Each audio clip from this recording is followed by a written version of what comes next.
party time. But we got to let it breathe first before we party. We need a little O2. All right. We need a little oxygen. We got to breathe, get our sats up, our saturations at a level that can sustain said partying. And then we can go ahead and kick this bad boy off. Looks like we're good. So welcome in, everybody. Huddle Up Podcast, presented, as always, by Mile High Huddle, powered by Blue Wire Podcast. I'm your host, Chad Jensen. With me, my fellow football priest. You know him. You love him. Zack Kelberman. Zack, here we are in the aftermath of what was the Broncos' 7th loss of the season that all but sealed their fate as far as this being the 6th straight year sans playoffs.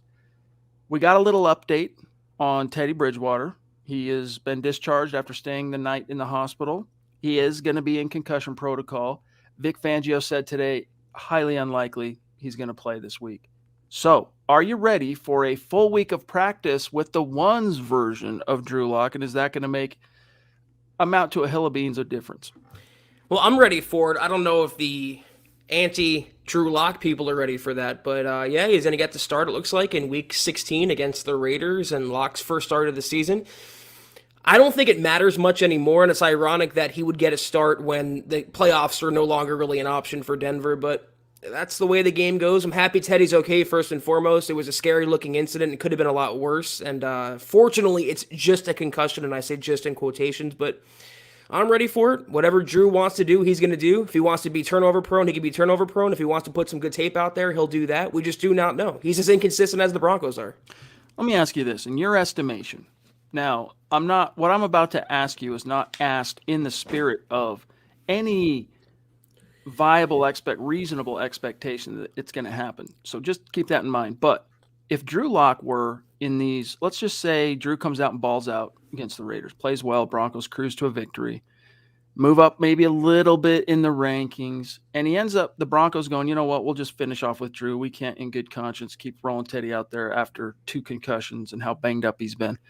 If Drew Lock finishes the season on a high note and were to lead the Broncos to a very unlikely and highly improbable postseason berth, what would happen to Drew? What would happen to the quarterback position 2022? Man, you woke up and chose violence today, huh, Chad? I was thinking to myself, what if the Broncos would have won the game yesterday on the strength of Drew Lock? He was mounting a comeback. The offense finally got going when he came in the game. He had that nice, I guess, back shoulder touchdown to Tim Patrick.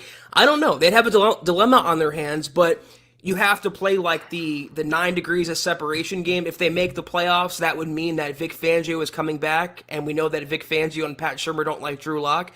So I think he would kind of use Lock, Fangio would, to get to the playoffs and then still dump him next year. I don't think there'd be a full-out controversy. I think there's a new starting quarterback in Denver in 2022, one way or the other. I think at worst you get better than what you could get today in a trade for Drew. Get him out of here. That's probably what's best for him, probably what's best for the team. Max Power across the pond jumping in early with a super chat. Thank you, Max. He says, as you guys know, I'm not a Drew Lock fan, but it is a good opportunity to see him with a week of practice plus the weapons and see what he does with the opportunity. That's right. I mean, one thing we learned, and again, thank you, Max, is since Teddy has been the guy, the Broncos, very similarly to when Peyton was here, when you have like a true bona fide number one, they get not just the lion's share of the reps. I mean, they're getting in the high 90th percentile of the first team reps. And so that's obviously not very conducive for a still developing, still kind of raw, kind of loosey-goosey Drew Lock, Zach. But this week he's going to get all the reps. So it will be interesting to see if it makes much of a difference. Vic Fangio was complimentary of Drew in that he believes that it will, and that Drew will be more accurate and that he'll have more rhythm and have more connection with his weapons, but only time will tell. It's not going to matter, though, unless you call the plays that are conducive to his arm talent, like they did on the Tim Patrick play. And it's why it was so maddening, that RPO fumble. Why even call it there if the pass game was working? If anything, play action would have done a lot of damage. But, getting a full week of reps, being the understood starter for 1 week, there's no more excuses for Drew Lock. Playing a Vegas defense that's beatable. They're not exactly world beaters. They are susceptible. So he can make some hay. I hope, if anything, it unleashes Jerry Jeudy and Cortland Sutton. Sutton hasn't topped 40 yards receiving since Halloween. Jerry Jeudy hasn't scored the entire year. I mean, these are a first-round draft pick and a highly paid wide receiver, and they're being wasted in a Teddy Bridgewater, Pat Shurmur offense. So, win or lose, I just want the talent to blossom with a stronger arm quarterback under center. But conversely, I don't want that quarterback to give the ball away because it'll be a moot point. The Raiders emerged victorious over the Browns with the third-string quarterback today by the skin of their teeth. Clado Tornado, what's going on, buddy? Thank you. He goes, can I just say that no other podcast comes even close? You guys are truly top-notch, very low-key, but reactionary when necessary. Also, don't know much about this Manning news. Care to fill me in? Clado, that's a very kind and generous super chat, my friend. You know, the gut reaction is, we title it that for a reason. When we come to you guys live after a game or after a big tentpole event, because in the offseason we do gut reaction episodes like after the draft or after a big free agent signing or something like that, or a big move, coaching hire, whatever, the idea is to be reactionary. The idea is to kind of let the emotions rise to the surface and kind of ride with wherever that takes us. And then the next day we come back, and I think more often than not, whatever our takes were while the emotions were flying high tend to be the same takes we have during the aftermath, right? It's just maybe a little bit more toned down. But here's what the Peyton Manning news is, all right? First off, we heard earlier this year, Zach, that Peyton Manning was exploring the possibility with different ownership groups as a minority stake guy of trying to put together the scratch to buy the Broncos, which is going to amount to somewhere around $3 billion, all right? Well, Jason La Canfora of CBS Sports over the weekend kicked and stoked that bee's nest again by claiming that Peyton Manning, I mean, I'll pull up the article and I can quote what La Canfora said, but it's to a point now, Zach, where I feel like there's a little fire at the base of that smoke. Now, whether or not Peyton Manning ultimately succeeds in pulling together the right ownership group that can qualify to purchase this team, I would imagine the ostensible objective here of attaching Peyton Manning as a minority owner wouldn't just be the scratch, because it's probably a relative pittance compared to what the other people in the ownership group are going to have to bring to the table. It's that Peyton's going to be the point man, right? Peyton's going to be the face of the ownership group, kind of running things as the de facto owner. Well, I'd feel better about it if it didn't come from La Canfora, who doesn't have the best track record. You know, breaking NFL news. If it came from Schefter, Rappaport, Pelissero, etc., I'd feel better about it. But there is always some smoke there when it comes to Peyton. And we've been saying for a while now, if he's going to come back to the NFL in any capacity, it's not going to be as a head coach, offensive coordinator, general manager. It's going to be as an owner or bust. Why would he not? He has more money than God. Not enough to buy the Broncos outright, but enough to sustain an ownership group, like you said. So I would like it, obviously, but I don't know that it's feasible when someone like Bezos, for example, could step in and just pay cash for it in his couch cushion, or someone like Robert Smith, the Denver executive billionaire. I would love Peyton Manning to be involved, but we have to see, as you say, how it plays out in the spring. We still have some time left to go before this gets settled. Hey, Peyton Manning rolled into town and saved the Broncos from the doldrums once before.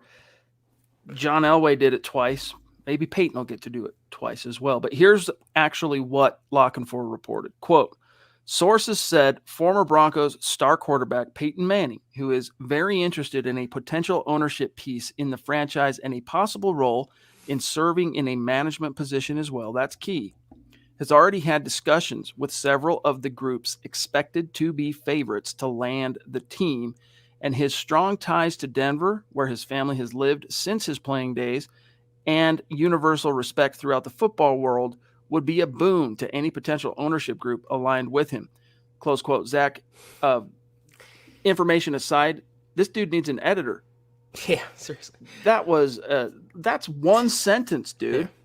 Come on, Jason. CBS Sports, where's your editor? But I digress. He doesn't just want to be a potential owner or a minority stake owner, Zach.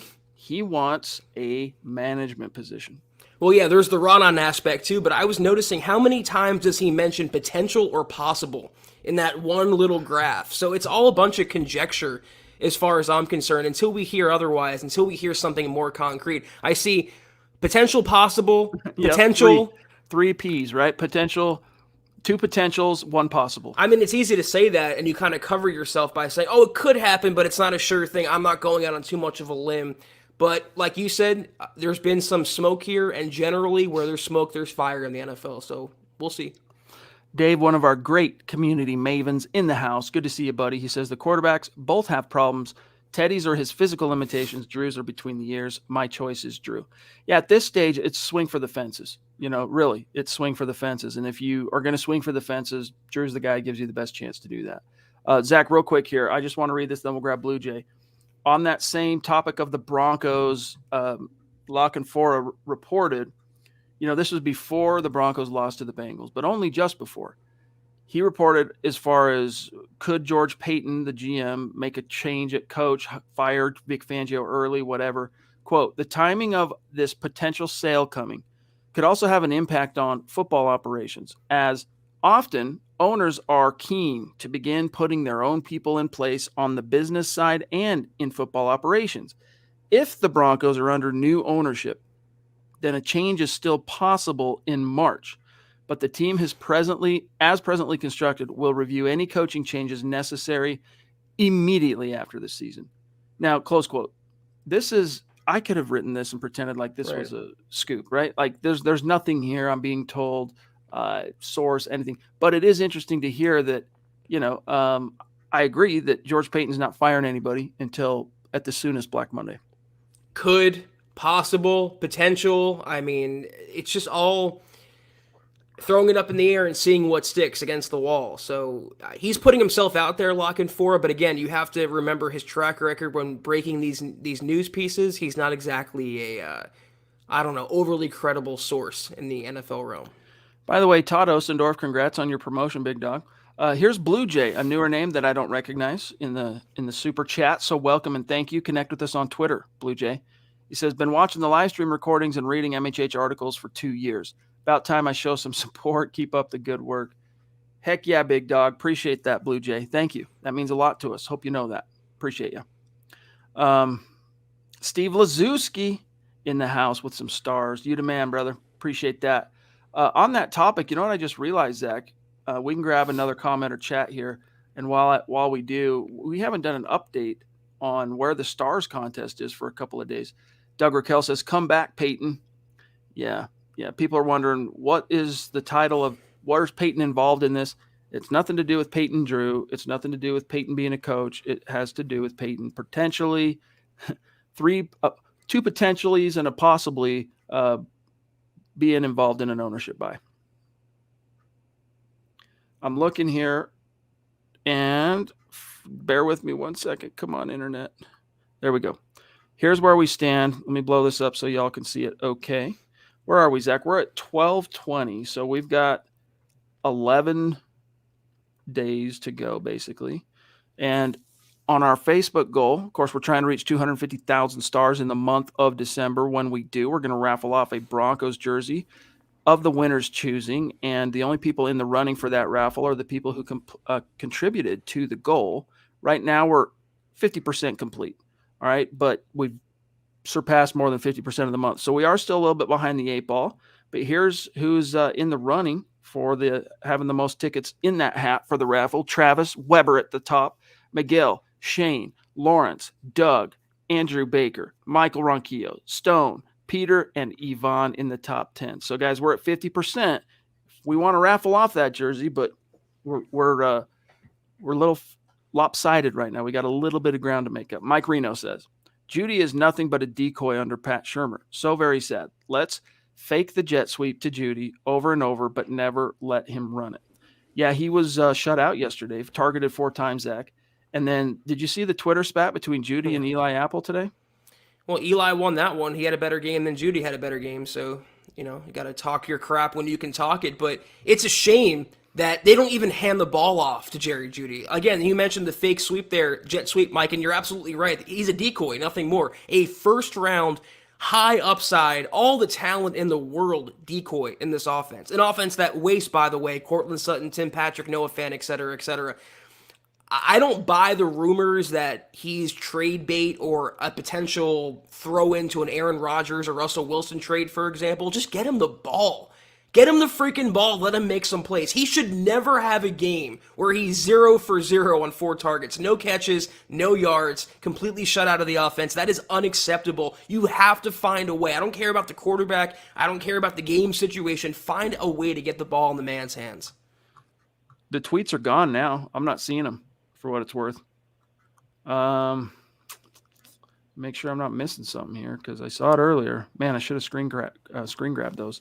I'm sure someone did. I'll give you guys the cliff notes here in a second. The original Dizzy D. That's another newer name. So welcome. Thank you. Appreciate you. Connect on Twitter.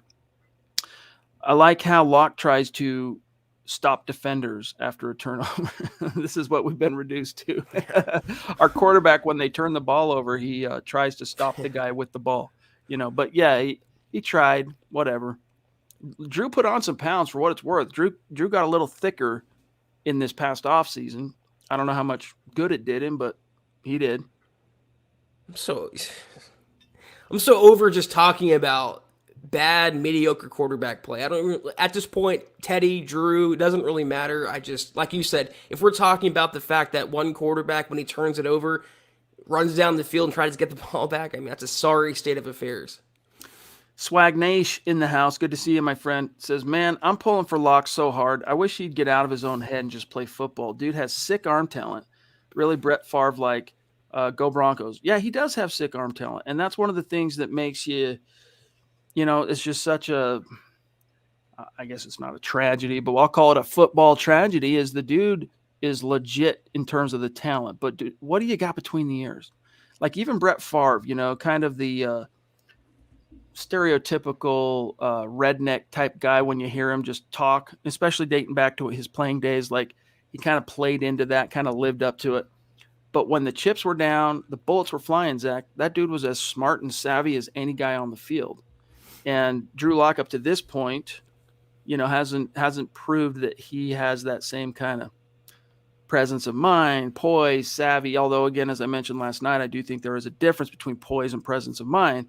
I don't really see Drew back there being skittish and unpoised per se. It's more of just a lack of kind of perceiving his surroundings, knowing the down and distance situation, just all these depth issues, for lack of a better term, that take place between the ears.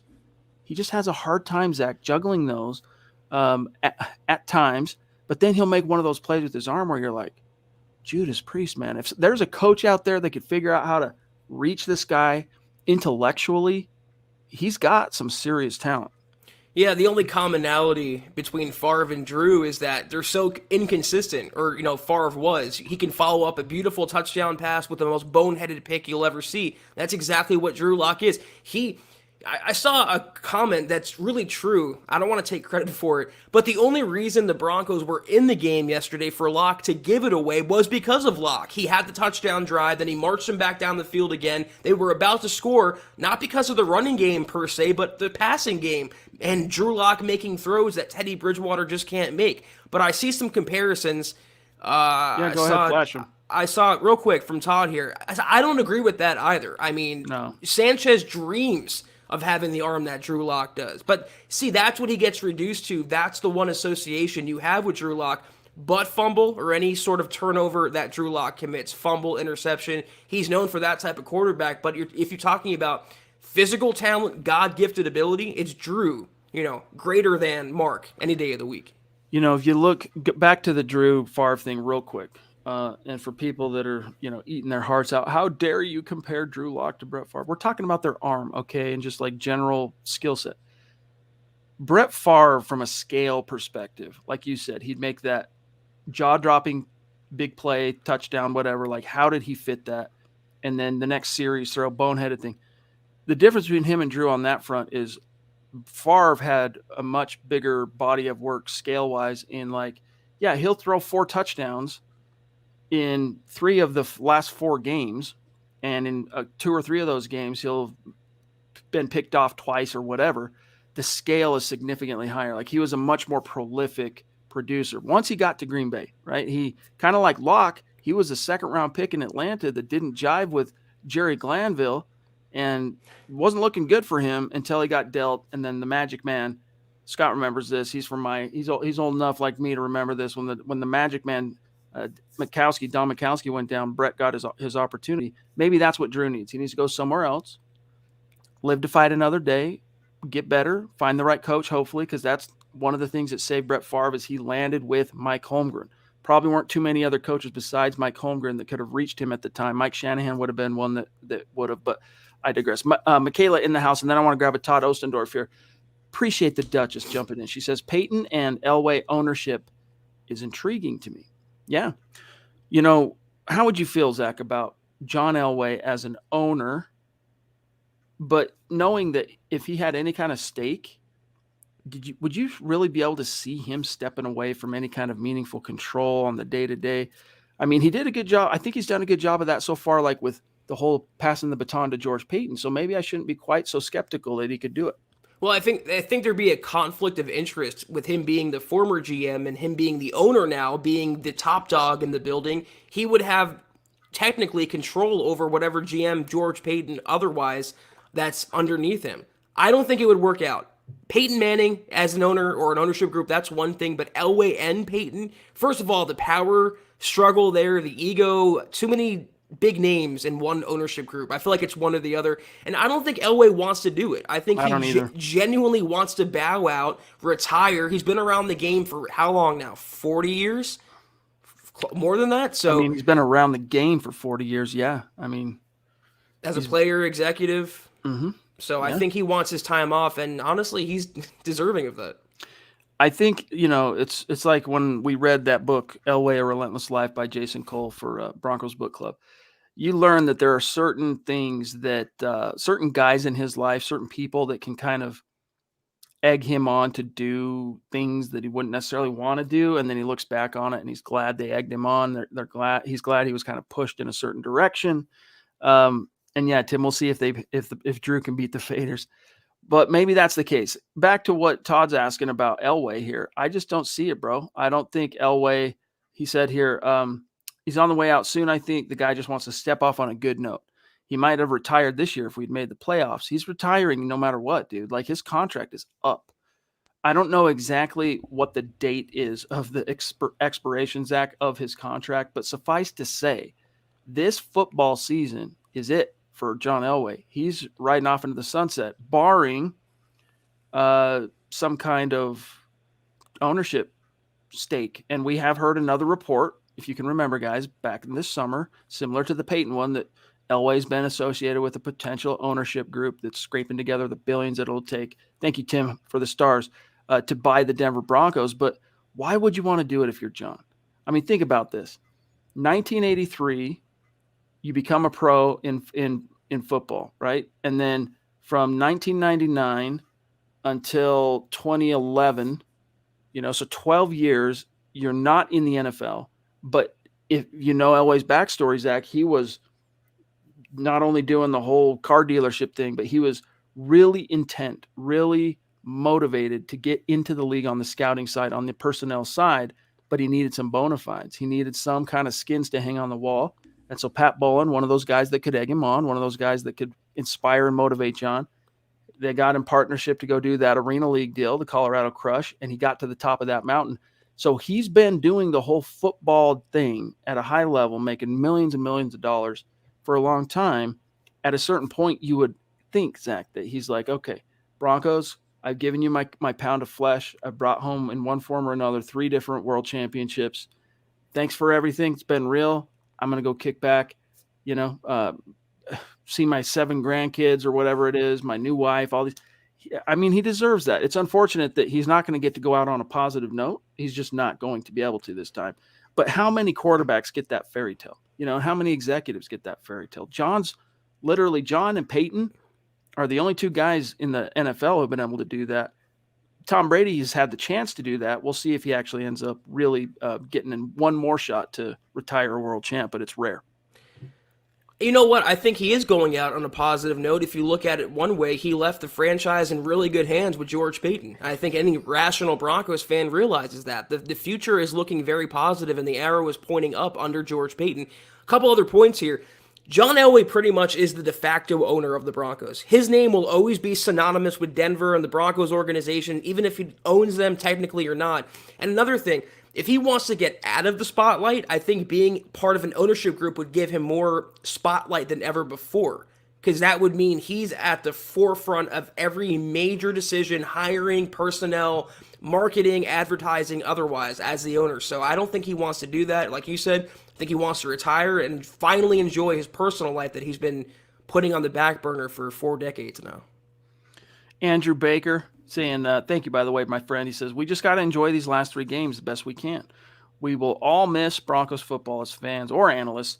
Glass half full, and hopefully George Payton fills that glass up. Hashtag MHH for life. Appreciate that. Yeah, guys, seriously, it's easy to become apathetic when things aren't going our way, right? But it's true. These games, it's finite. They're going to be gone before you know it. So enjoy them while you can. Enjoy the fact that on a Sunday you can look forward to turning on your Broncos and for 3.5 hours kick back and kind of escape through football and then come back and talk about it with us and all that. Enjoy it while it's here. And it might not be the best form, Zach, the best product that you want to be able to watch, but I concur with that. Well, my blood pressure is going to be a lot lower in the offseason, but I as a football fan, I miss it because Sundays from February until September are brutal. They're the worst days of the week. So, yeah, enjoy the last 3 games. Hopefully the Broncos can do some good things, but know that, like I said, under George Payton, with the talent he's already collected and the prospect of him picking his next head coach, the prospect of Peyton picking the next quarterback or having a say in that, that's exciting. The Broncos are on the upswing. The arrow is pointing upward. Give it 1 more year, and I think the process will be much different. All right, here we have Lando, don't call me Calrissian Lee in the house. Good to see you, my friend. Appreciate the stars. Josh N. jumping in. Good to see you as well, Josh. He says, Locke is not it, but you could see how all the receivers were way more into it with him, as were the fans, all because of some arm strength and effort. Yeah, it's not just the arm strength thing. It's that propensity. It's that natural disposition, Zach, to push the envelope, which Teddy just doesn't have, man. He has to kind of be really strong-armed into it. And I don't say that to throw any shade on Ted, all right? For real. Just look at the statistic. What is it, Zach? No, Vic has the 1 win when trailing after halftime all time. Teddy has 0. There's a statistical distinction there, and there's a reason why. And it's because that's just not his bag, man. He wants to manage. He wants to keep things, buttoned up. But if everything isn't going perfect for Teddy, things tend to go off the rails. Drew gives you a chance, but at the same time, and he'll get the receivers more involved and all that stuff, but at the same time, you just never know when he's just going to cough the ball up and give it to someone on the other team. Teddy really wasn't playing well before the injury yesterday. He was inaccurate. He was erratic. He was holding the ball too long. I think you were onto something when you said that he hasn't been the same since the concussion, and just not the same quarterback. Even more skittish than he was, more apprehensive than he was. And Drew Lock doesn't have that. As a gunslinger, he wants to go out there and play backyard football. And when it works, it's beautiful. When it doesn't, it's pretty ugly. But what do they say about the backup quarterback in the NFL? Their most popular guy in town. That even applies to Drew Lock, even in Denver. Yes, indeed. I'll say this, though, for Teddy last night. He did have 1 dime before he got hurt, and it was that ball that Eli Apple broke up in the end zone. It was literally like the only vertical throw I can even remember Teddy making in like 3 weeks, down the right sideline, right into Cortland's breadbasket, and Eli Apple popped the ball out, just penultimate perfect timing. You could criticize Sutton a little bit on that, like he didn't fight back to the ball at all, but still, that was a dime for Teddy, so I'll give him his props on that. Sam Bam, otherwise, it was atrocious for the vast majority of the time he was quarterbacking. Sam Bam in the house with a very generous super. Thank you, buddy. Yesterday was the final straw for Fangio, Shermer, and Teddy, no doubt. 21 days till Black Monday. Yeah, I mean, they're still mathematically alive, and the optimist in me really does recoil at the notion of completely saying, oh, they're done. That was it. They're not going to make it. As long as you got a chance, you got a chance. But we just know this team's pattern now.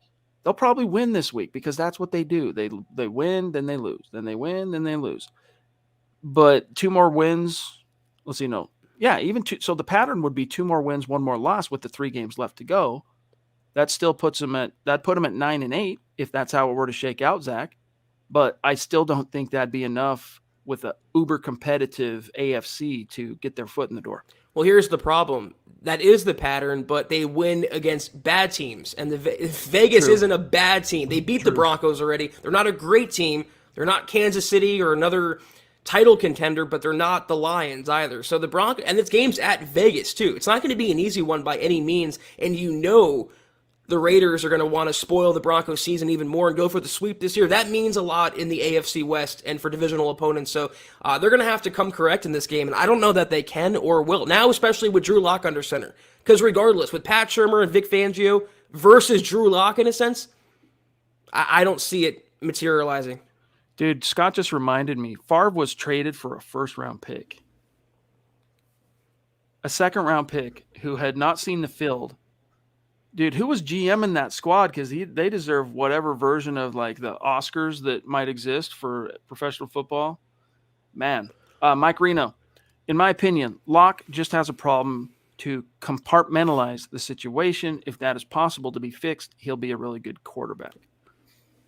Yeah.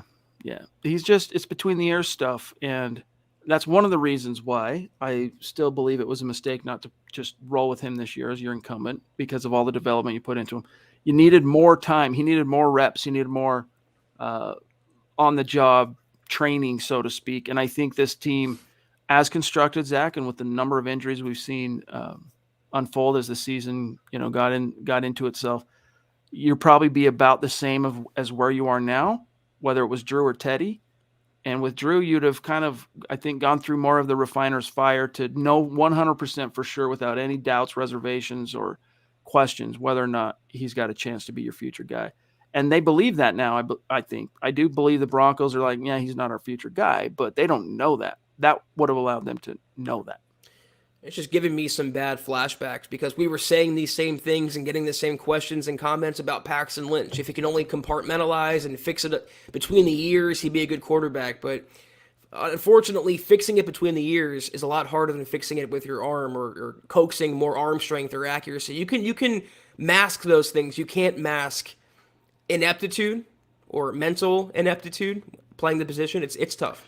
There's something to be said too, Zach, and I kind of cringe comparing Drew Lock to Paxton Lynch because Paxton Lynch literally delivered 0 to the Denver Broncos as a first-round pick, and Drew has done some things. He's been wildly inconsistent, but he has done some cool stuff for this team, and he's got multiple games with 3+ touchdowns. Like Paxton Lynch can only dream of that kind of thing.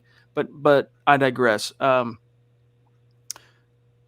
Miguel here says, I like Drew a lot, but until he quits getting fading backwards in the pocket, throwing the ball, he won't get another shot. Yeah, it's a maddening thing that you would expect up to this point, Zach, would be coached out of him. But I'm trying to think back. Last night's a hard game to kind of go off of in terms of judging him on that because there was just incessant edge pressure. Both Bobby Massey and Garrett Bowles, man, they were turnstiles. And Reisner. He was whipped badly. I mean, that's what I was going to say. Even when Locke is not fading back, when he's actually staying in the pocket, pressure's getting after him. That's been a problem last couple years now. And when Locke comes in the game, it seems to be magnified for whatever reason. Michael in the house down in Tucson saying, good evening, Chad and Zach and Mile High Huddle. Appreciate you, bro. Also, big shout out here to Big Ern, as I like to call him. He says that Locke is the wrong quarterback. Neither is Teddy. Wait, neither is holds water, but go Broncos. Bridgewater. Is that a bridge? I can't even tell, dude. Is that what that is? Neither is Bridgewater, but you're right. Yeah. Thank you for syntax translator. You're my C-3PO, bro. My vision's not the best, so I had to double check. But Big Earn, you the man. Okay, let's see here. David Wilder saying he's ready to put this game behind us. Glad Teddy's okay. Yeah, we are too, for sure. That was scary, man. The biggest thing I can remember, when I was a kid, I knew the crap had hit the fan because I could read the look on the faces of the adults. Like if something bad was happening, what would scare me more is how I could see it, color the faces of the adults around me. And watching Teddy when he went down yesterday and the way that the medical staff were attending to him, I was paying close attention to this. The look on their faces was very concerning. I was worried it was going to be more than it was. So thank God that it wasn't. Wow. We have a we have a legit massive super chat from a new name. I don't recognize this name, Zach, on super chat. He is the Canadian Mark Langley. Yes, indeed. Christopher Gaspari, welcome to the Manger Homes. Thank you very much. So generous of you, my friend. That helps keep the lights on here. He says, what's up, Broncos country? I'd feel better comparing Locke to Favre than having Fangio compare 2 yards, Teddy 2 yards to the GOAT. Hashtag state of being. That's right, baby. Broncos country, not a geographic location. It's a state of being, baby. SOB could have been in reference to Fangio as well. It could have been a little acronym for him, but it's very true. And 2 GOATs, not just Tom Brady, but also Peyton Manning. Yeah. That's who Teddy Bridgewater was compared to. It just shows you the bias and the affinity that Vic Fangio has for Teddy. I'll never understand it. Christopher, thank you, though, my friend. Thank you. Connect with us on Twitter. And if you're already, this goes for all of you, but especially our supporters and Super Chat superstars, if you're already following us, hit us in the mentions, because oftentimes we don't realize it's the same person, right? Because your handle on YouTube in most cases, in fact, is always different than whatever it is on Twitter. And so if we know it's you, we will follow back. All right. Thank you, Christopher. Thank you. Black Knight. Actually, Colby first, then Black Knight. I think we'll be 9-8 or 8-9. What do you guys think our record will be? I'm going to tell you it's going to be 8-9. I think they're going to finish with one more win, and it's this week. I think this is their one win, and they'll lose to the Chargers and lose to the Chiefs. Zach? Oh, I can't wait for the questions Fangio would get if Locke leads the team to a victory over the Raiders, doing the one thing this year that Teddy couldn't do, and the quarterback that Vic Fangio went against and did everything not to play. That would be quite the scene in Denver. But yeah, I'm going to say 8-9. They'll get one more victory. I think it's going to come against the Chargers, though, than against the Raiders. But non-playoff year. Got just embarrassed the one time they've played in Vegas up to this point. Last year. I mean, that and the Atlanta game were arguably Drew's 2 worst games as a pro, for what it's worth. But all time, let's see, Drew is 1-2 against the Raiders all time. He beat them in his rookie year, was the season finale. Lost on the road last year. Should have beat him at home last year in the finale. Came close. Yeah, came close. Should have won that game. But still ultimately lost. So here's this chance to kind of even the slate. Black Knight, though. Jeremy, what's going on, big dog? Hope you're doing well. Happy holidays. Merry Christmas to you. He says, so what's the deal with Jeudy, Jerry Jeudy, being traded? It's not anyone's – I'm trying to remember the complete backstory, but no one is reporting that he's going to be traded, or there's no source tells me. It's doing the math. You signed up the Patrick and Sutton. You got KJ coming back. There's not enough touches to go around to feed all these guys anyway. So if you could include Jerry Jeudy as part of the package for an Aaron Rodgers or a Russell Wilson, that's a player that either one of those teams would probably be inclined to like as part of the compensation package in a figurative potential future deal. But you have to keep the receivers around for that quarterback. Otherwise, what's the point? I know having Tim Patrick and Sutton's good enough and Noah Fant and this and that, but Jerry Jeudy is really a special talent, and he was at Alabama. He can be in the NFL. Every other team that took a receiver last year are utilizing them. The Broncos don't want to get him the ball. It should never happen where he has no catches for no yards in any game. That's unacceptable, or rushing attempts for that matter. So I think it's more fan speculation because he hasn't been producing. That's why you're seeing the Jerry Jeudy trade rumors, and also the fact that Peyton didn't pick Jerry Jeudy, so he doesn't have loyalty to him necessarily, but I think he'd want to keep that core around to attract a quarterback like a Russ or an Aaron. Oh, yeah. But, one of the things we keep hearing, especially, wow, Miguel, thank you, my friend, for those big dog stars. You're awesome. He says, hey, MHH fam, let's hit that star goal. I love it, dude. Thank you, brother. What were we just talking about? I just went blank. Jeudy. He's definitely a guy that if you're Aaron Rodgers or Russell Wilson, you feel better about calling Denver your next NFL home.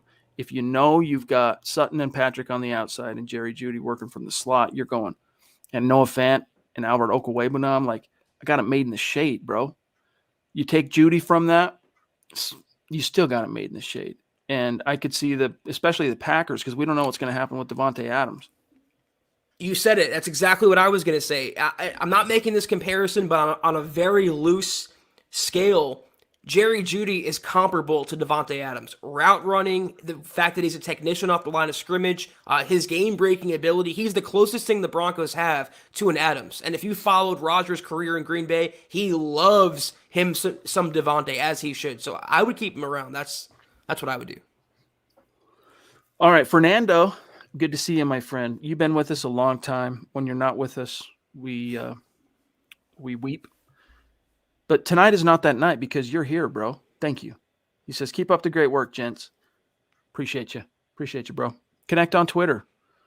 George Fox in the hizzy saying, just wanting to say thanks to the best football pod. Thanks for your insight on the team. Very kind of you. Thank you, George. You mean a lot to us, my friend. And then here's Jelly with a super chat. Bring Kenny Pickett and Brian Daboll or Russell Wilson and Doug Peterson. Which of those two coach quarterback combos would you, gun to your head, pick one? What would it be? I don't know that I go for rookie head coach and rookie quarterback. I think that's a little too extreme. Think about this, though. We've been saying all football, ever since before even this football season, we were talking about what happens if Vic can't move the needle this year and they got to start over.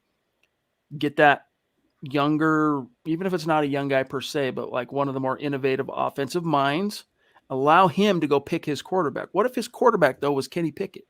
Like, I don't know. I could get behind that. Broncos haven't drafted a first-round quarterback since Paxton Lynch, if you want to count him. I go farther back because I don't even count Tim Tebow. I'm going to say Jay Cutler was the last real quarterback swing this team took. That might not be very fair, but nevertheless, about time they go back to the well, Zach. Well, I could see a mixing and matching. So like maybe Kenny Pickett and Doug Peterson or Brian Daboll and Russell Wilson. I just don't know that Peyton would want to hitch his wagon to two inexperienced head coach and quarterback. Just being realistic. The more I have percolated on the notion of Doug Peterson as a viable retread candidate here, the more I like it, to be honest with you.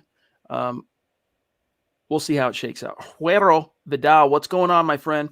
He says, we gave Locke one pandemic and injury-ridden season with an offense full of rookies and a useless ancient artifact at coordinator, then gave up on him. I know, bro. It was frustrating. Here's the problem, though. As frustrating as that was and is to this day, Drew Lock was given the opportunity to lock down one of the most elite jobs in the world, one of 32 starting quarterbacks in the league. And in year two, even though those conditions were not favorable in many ways, from the Injuries Act to the no practice to the new system he had to learn and the not great coordinator, all that stuff, all right, you got to go out there and leave no doubt. And Drew was unable to do that. And I get all the factors, where what you're saying about not getting the help, to do that. But putting the onus where it ultimately belongs on Drew himself, he had control over how that was going to go for him. And he just wasn't able to take that bull by the horns. It happens, and that's why sometimes a player, especially a quarterback, need to change the scenery. Literally and figuratively. Just a new environment, new coaching staff, new system, and hopefully he'll make do at the next go-around. Wow, we got the Duchess dropping some bombs, top rope style. Thank you, Michaela. Love you so much. She wants to know, Zach, this is in your wheelhouse. What about a Kellen Moore and Russell Wilson combo? I think that would be good. Obviously, I mean, you have a bright mind as the head coach and play caller, and he would have stability with having an experienced veteran quarterback, but you'd have to be willing to give up the compensation for him. So it goes back to the same question. Do you think George Payton will do that to begin with? Multiple first-round picks, taking on the contract, maybe a player involved in the deal, and then hiring a rookie head coach on top of that. I would like it. So that's I would be for that, but I'm thinking in terms of how Peyton would think. Right. Listen, I think Russell Wilson attached to any offensive-minded head coach could be really special. And I like Kellen Moore. I like Kellen Moore as a candidate a lot. He's on the short list for me. But imagine, Russ has been playing. He was gifted with a great kind of coaching scenario for a lot of the years that he was in Seattle. but his head coach was a defensive-minded guy. Pete Carroll's always been defense. So I'd be very curious to see him in a Zach Taylor kind of situation where it's a younger, up-and-coming guy at head coach, and his wheelhouse is offense and caters that to Russ, and the whole team kind of is catered to that Russell Wilson in this offense thing. I think it could be really, really exciting. Zach, Aaron Rodgers or Russell Wilson, if you could just will it like a little genie. Will Smith pops out of a little lamp, and he's blue, and he's the Aladdin remake, live action, and he says, Zach, you can have either Russ Wilson, Aaron Rodgers in Denver next year. Choose wisely. What would you choose? I've tried really hard not to like him, but I like the guy, Aaron. I just his kind of no BS, I don't really give an F attitude, and just the way he treats the media and the way he approaches the game as well. He loves football. He puts his all into it. And if you watch the highlights, I watched the Baltimore Packers highlights yesterday. He's making throws like he was 25 years old again. He still has a lot left in the tank. I don't like giving up the compensation for a 38-year-old quarterback, 39, whatever he's going to be, but that's still a future Hall of Fame quarterback that you can coax a few high-end years out of. So Russell and Sierra, I'd be worried about them coming and focusing on the off-the-field stuff. That's why I think he's a better fit for Chicago or New York. Aaron, though, he has a fiance, whatever, from Colorado. He seems like a Colorado kind of guy, still at the top of his game. That's my guy if I'm going to make that trade. I do respect the rebel that he's kind of become in many ways, as far as just going against the NFL grain. I don't know if it's my the punk rocker in me, the anti-establishment cat that is deep inside, but I do respect that. Colby says, I'm glad he's okay, but he should retire. Talking about Teddy. Take your money and run. CTE is scary as heck. Yes, it is. Yes, it is, brother. Albert Knoppers jumping in. Appreciate you, my friend. He says, don't forget to sign up to become a Facebook supporter. Get the membership. It's really worth the money because all of the extra content, Kelberman's Corner, the Trickle Zone, and Chad's Book Club, a.k.a. Broncos Book Club. Appreciate that, bro. If you want to become a supporter and get access to that VIP premium podcast content, it's only for Facebook supporters for now. Go to our Facebook page at Mile High Huddle. Big blue button at the top. You're in like Flynn. Marcus Lewis Henna from the UK. He says, hey, guys, respect from the UK. Sad about Sunday, but go Broncos for life. Appreciate that, bro. We've had how many, 2 or 3 of our Super Chat supporters and whatnot tonight? Not even in the United States. State of being, baby. And by the way, Zach, while we're on this note real quick, that he's saying sad, it just made me realize this. Today, Demaryius Thomas funeral. Everyone was gathered in Georgia to celebrate the life of Demaryius Thomas. So RIP to one of the greats, and hearing some of the not talking points, but just remarks of his friends and former players that have kind of leaked out of that. You know, it just makes the tragedy, it just hammers it home all the more. But RIP Demaryius. It's still stunning to me. The fact that we're saying that is still shocking to me. I want to give some credit, though, to the Broncos for making that happen. They got like 45 people out there to his celebration. And right now with the enhancements in the CV world, Chad, and the lockdowns and mandates and this and that protocols, they went above and beyond to honor Demaryius. And I do give Denver props for that. We know Timmy P and Cortland were there. I'm not sure if any other current Broncos were there, but they were teammates of his. He mentored them before he got traded. In 2018, he mentored both Sutton was a rookie. Timmy P, I think, was a first-year player, but it was his first year on an active roster. Like, he made the 53 out of camp. And so he was under they were both under DT's wing. And Emmanuel Sanders, but DT was more of the, had their best interest in mind type guy. Sanders was definitely not that guy. He was like, you're trying to come at me here and take my job. But your heart goes out to his friends, his former teammates, his mother, all his family, his sister. It's just such a tragedy. Champ was there, Champ Bailey, and he said he was the best teammate I ever had, and that's such high praise coming from Bailey. So yeah, it's definitely sad. It really is. I mean, Bailey had some freaking studs over the years. I mean, John Lynch, Jake Plummer, who has always been known as a beloved team guy. Like all of his teammates always loved Jake Plummer. Peyton Manning, Champ Bailey. So that is high praise. Colby says, I heard more on rumors on the radio today. Peyton and a group buying the Broncos. I hope that's real. That would be cool. We shall see, my friend. We touched on that earlier in the show, but we shall see. Okay, we are at 50 minutes here, Zach, so we got to start winding her down. Are we – let me skip to the bottom here, make sure we don't leave anyone out in the cold. Brandon S., another newer name. What's going on, big dog? He says, Denver hasn't taken a quarterback in the top 10 of the draft since Elway. Well, they didn't draft Elway, and it wasn't 79, my friend. That was 83. But I get your point. At what point do they quit being scared to take a chance? Because it's been 30 years. I know, man. Dude, we've been hammering on that since 2018. We wanted the Broncos, Zach and I, to go back to the well and partake in that quarterback class 2018. But they only had eyes for two of the guys, and that was Baker Mayfield and Sam Darnold. And yet they still could have got Josh Allen. They still could have got Lamar, but they didn't.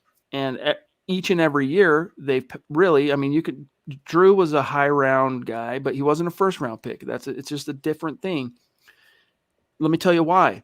John Elway, as the guy at the top, because of 2015, because of the way the Broncos won that Super Bowl with Peyton Manning basically at 50% masked, was he convinced himself that they had the horses, that they were one middle-of-the-road quarterback away from winning it all again. So instead of using that first-round pick, Zach, on a quarterback, we're just going to keep stocking the cupboards because Case Keenum will get us there. And then, no, Joe Flacco will get us there. And then Teddy Bridgewater is more of the same type of thinking. And I think that's one of those things, Zach, where George Payton, he's complicit in allowing it to happen, but it's kind of him letting that demon get exercised, letting it be hammered home that this philosophy is not one you can hang your hat on in the NFL.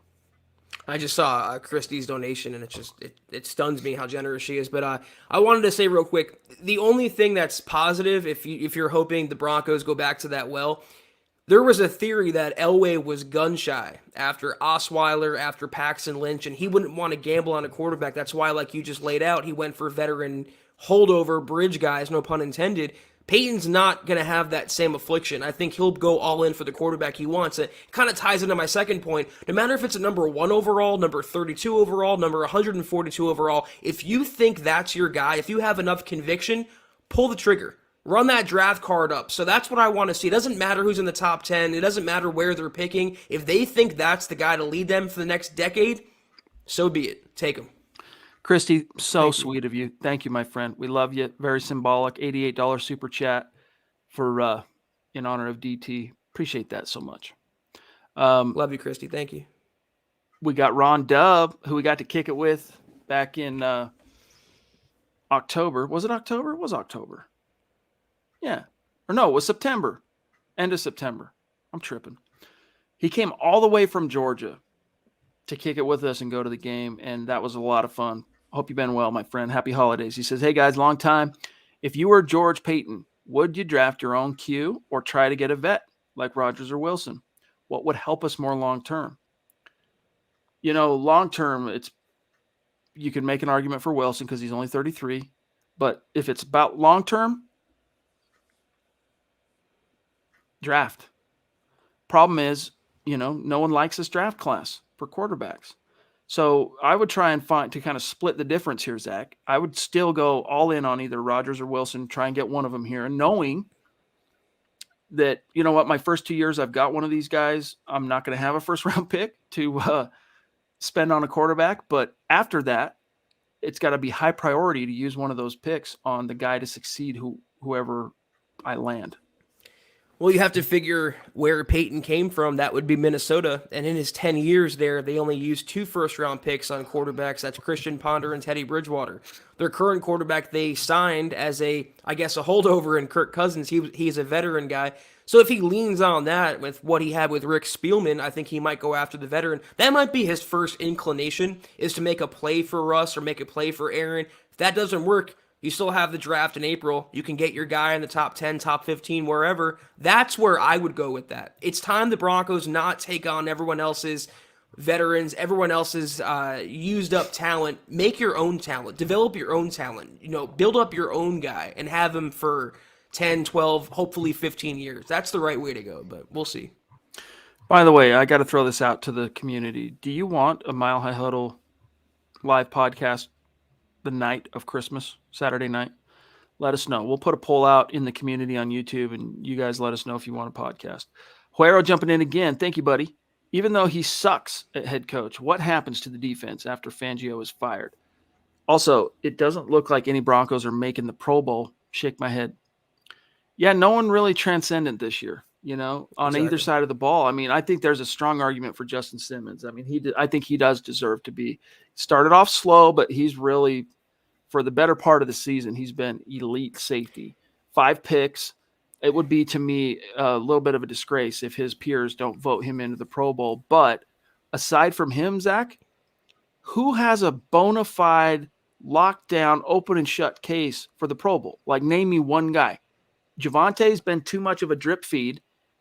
If you would have given him the lion's share out of the gates, I can promise you he'd be one of those guys making the Pro Bowl this year. Next year, he will make the Pro Bowl. That's a promise. But who else deserves it, honestly?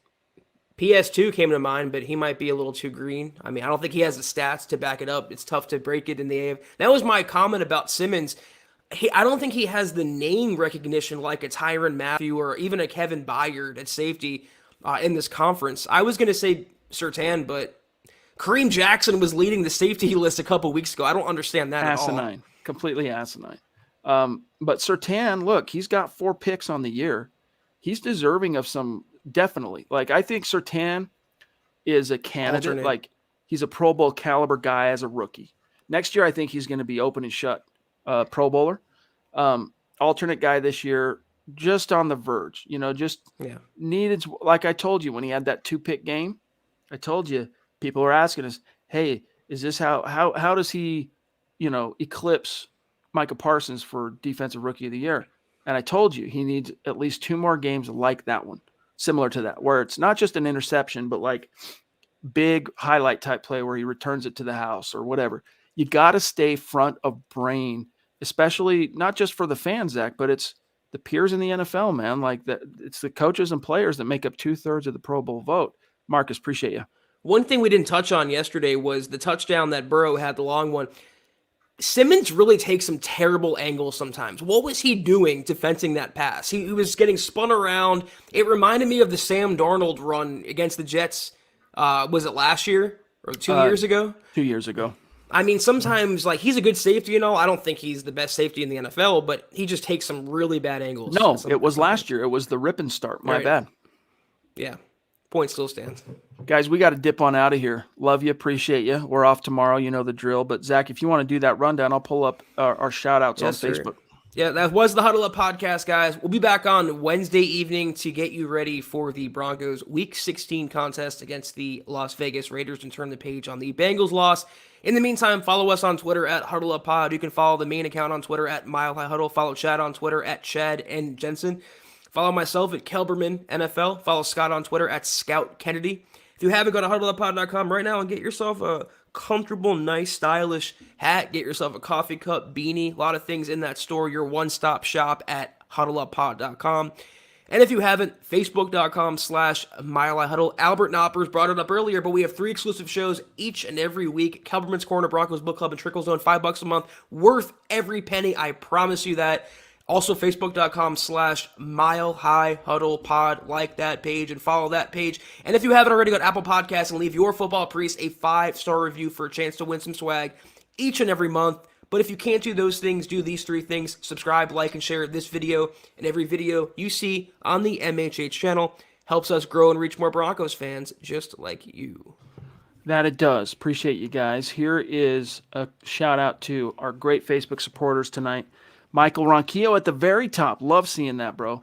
Miguel, right behind him. Tim Hoffman.